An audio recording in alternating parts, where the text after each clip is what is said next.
Assalamualaikum warahmatullahi wabarakatuh. Sebelumnya perkenalkan, nama saya Sania Tulma Fariha Rahma Maulidi dengan NIM akhir 069.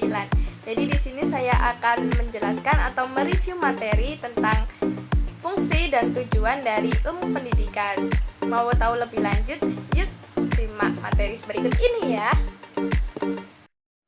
Setelah kita mengenal apa arti dari ilmu pendidikan, kini saatnya kita masuk ke materi mengenai fungsi dan tujuan pendidikan.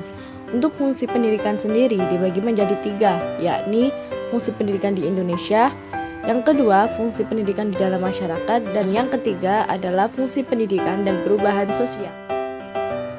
Untuk fungsi pendidikan di Indonesia, yang pertama adalah mengetahui kemampuan anak bangsa lewat pendidikan, misalnya mengasah kemampuan sesuai apa yang diminati oleh peserta didik dan pendidik menjadi motivasi.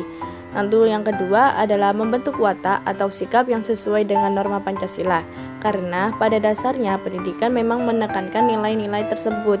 Lalu yang ketiga adalah membangun kehidupan bangsa dan negara sesuai dengan cita-cita bangsa yang sudah diterapkan sejak dahulu. Lalu untuk yang kedua adalah fungsi pendidikan di dalam masyarakat yang terbagi menjadi 3, yakni yang pertama adalah fungsi sosialis. Pada fungsi ini pendidik dipandang sebagai model atau pemberi suri tauladan kepada peserta didik untuk menerapkan nilai-nilai budaya masyarakat.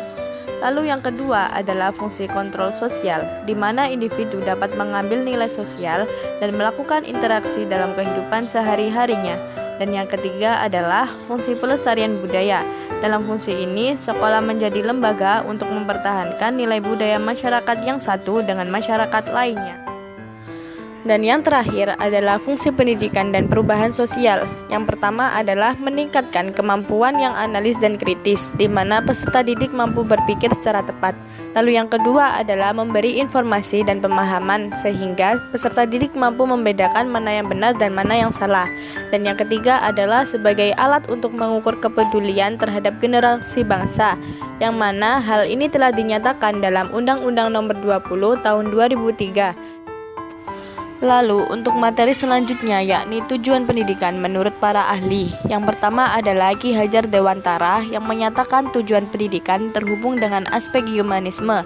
Dengan kata lain, membantu peserta didik sebagai insan yang merdeka. Lalu yang kedua adalah Kiai Haji Hasyim Asy'ari yang menyebutkan bahwa tujuan pendidikan adalah membentuk insan yang memahami nilai-nilai religius dan mampu menerapkannya dalam kehidupan sehari-hari.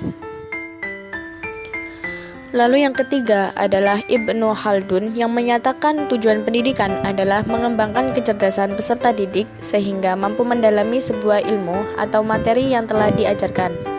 Lalu yang keempat adalah John Dewey yang menyatakan bahwa tujuan pendidikan adalah meningkatkan keberanian serta kemampuan dalam menciptakan hidup yang demokratis.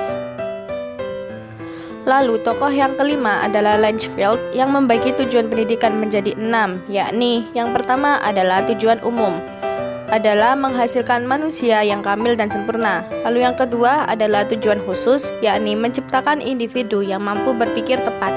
Lalu yang ketiga adalah tujuan sewaktu, yakni menciptakan individu yang mampu berpikir sesuai keadaan saat itu. Yang keempat adalah tujuan sementara. Yang kelima adalah tujuan tak lengkap, yakni membentuk peserta didik sesuai dengan aspek pendidikan. Dan yang keenam adalah tujuan intermediate. Dalam tujuan ini, guru sebagai perantara dalam sistem transfer ilmu. Dan yang terakhir adalah tujuan pendidikan menurut UNESCO. Yang pertama, peserta didik mampu mengaktualisasikan kemampuan yang dimiliki. Yang kedua adalah meningkatkan pengembangan kemampuan dalam diri peserta didik. Dan yang ketiga adalah menciptakan peserta didik yang memiliki sikap untuk saling menghormati.